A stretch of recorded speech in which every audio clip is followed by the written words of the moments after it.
High friends, welcome to Sam's kitchen.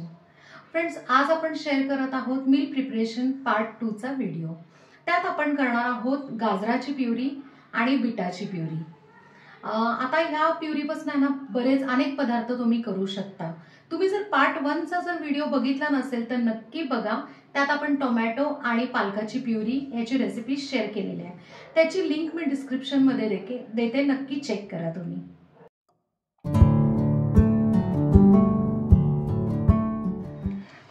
Meal preparation part 2 मध्ये ना आपण फर्स्ट रेसिपी करणार आहोत गाजराची प्युरी. त्यासाठी मी ना पावशेर गाजर घेतलेत, छान स्वच्छ धुवून आहे ना साल काढून घेतलेत. आणि आता आपण आहे ना त्याचे मोठे पीसेस करूया.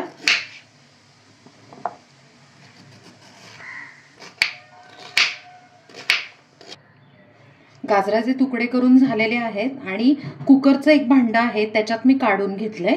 त्यात आता ना आपण अर्धा चमचा तिखट टाकून घेऊयात, म्हणजे लाल मिरची पावडर. आणि गाजर शिजण्यासाठी अगदी थोडंसं पाणी टाकायचं.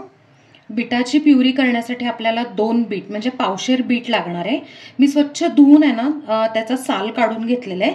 ते पण आपण आता त्याच्या मोठ्या फोडी करून घेऊया. बीटाचे तुकडे पण आपण करून घेतलेत आणि दुसऱ्या एका कुकरच्या डब्यामध्ये आपण हे काढलेले आहे. ह्याच्यात पण आपण आता अर्धा चमचा लाल मिरची पावडर टाकूयात. हे पण शिजण्यासाठी अगदी थोडंसं पाणी टाकूया. आता आपण हे जे कॅरेट म्हणजे गाजर आणि बीट आहे ना ते आपण आहे ना कुकरला लावून 3 शिट्ट्या करून घेऊया, म्हणजे छान शिजतं. आणि आता ह्याच्यात ना आपण मीठ अजिबात कुठल्याही प्युरीमध्ये वापरलेलं नाहीये. आणि तिखट आपण ह्याच्यात कशासाठी टाकलंय माहिती का, की तुम्ही गाजराची बीटाची ज्या वेळेला पोळी कराल त्यावेळेला थोडासा स्वाद लागेल यासाठी. तर आपण आता या 3 शिट्ट्या करून शिजवून घेऊया. बीटाची प्युरी करण्यासाठी ना आपण हे जे शिजवलेलं बीट आहे ते मिक्सरच्या भांड्यात टाकून घेऊया. ह्याच्यातलं पाणी अजिबात घ्यायचं नाहीये, पाणी आपण बाजूला काढून ठेवायचंय. मिक्सरच्या ना भांड्यात आपण सगळं आहे ना बीट काढून घेतलेलं आहे. आणि इकडे आहे ना बिटाचं पाणी असं सगळं वेगळं केलेलं आहे आपण. आता हे पाणी तुम्ही कशातही यूज करू शकता, सूपमध्ये किंवा साधी आहे ना बिटाची पोळी वगैरे करायची असेल तर ते भिजवण्यासाठी यूज करू शकता, म्हणजे पाणी वाया जात नाही. आता मिक्सरमध्ये आहे ना बिटाची प्युरी आपण फाईन एकदम मस्त वाटून घेऊया. आपली बिटाची पेस्ट तयार आहे, एकदम मस्त अशी स्मूथ झालेली आहे.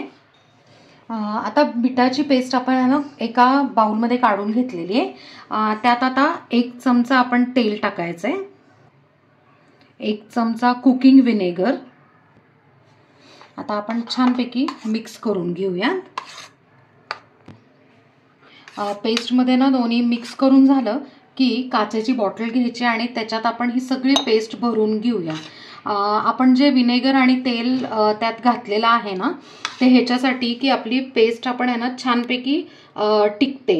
आणि ही जी बिटाची पेस्ट आहे ती 15 दिवस आहे ना मस्तपैकी फ्रीजरमध्ये तुम्ही स्टोअर करू शकता आणि कुठल्याही रेसिपीजमध्ये तुम्ही यूज करू शकता.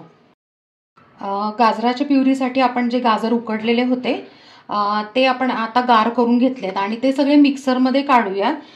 त्याचं पण पाणी आपल्याला अजिबात नकोय, त्याचं पाणी आपण बाजूला एका वाटीत काढून ठेवायचंय. आपण आता गाजराची एकदम फाईन पेस्ट करून घेऊयात मिक्सरवर.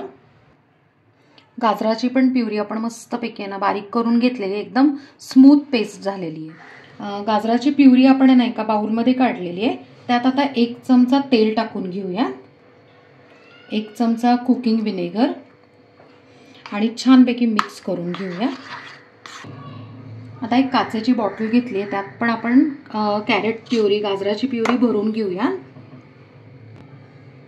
ही गाजराची प्युरी सुद्धा आहे ना फ्रीजरमध्ये 15 दिवस तुम्ही स्टोअर करू शकता, अगदी मस्त राहते. आपण त्यात कारण आहे ना व्हिनेगर आणि तेल मिक्स केलेलं आहे यासाठी, आणि कुठल्याही रेसिपीजसाठी तुम्ही यूज करू शकता.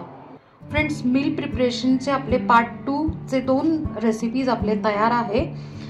फर्स्ट आहे कॅरेट प्युरी म्हणजेच गाजराची प्युरी आणि दुसरी आहे बीटरूट प्युरी. या दोन्हीही तयार आहे. आणि आता ज्या वेळेला तुम्हाला कुठली रेसिपी करायची असेल त्यावेळेला फ्रीजमधनं तुम्ही 1 तास बाहेर काढून ठेवून तुम्ही रेसिपीमध्ये यूज करू शकता. आता या प्युरीजचा आहे ना तुम्ही बऱ्याच ठिकाणी वापर करू शकता. आता मागच्या व्हिडिओमध्ये तर मी सांगितलंच आहे, जसं की पराठे किंवा कुठल्याही आहे ना ह्याच्यात तुम्ही यूज करू शकता. करीजमध्ये, भाज्यांमध्ये पण यूज करू शकता.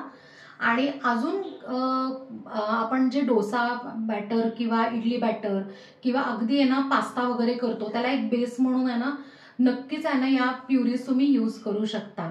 आणि तुम्हाला जर आहे ना डिटेल रेसिपीची लिस्ट हवी असेल की कशात तुम्ही यूज करू शकता, तर डिस्क्रिप्शनमध्ये मी ती लिस्ट शेअर केलेली आहे. सो नक्की बघा आणि करून बघा. Thank you so much.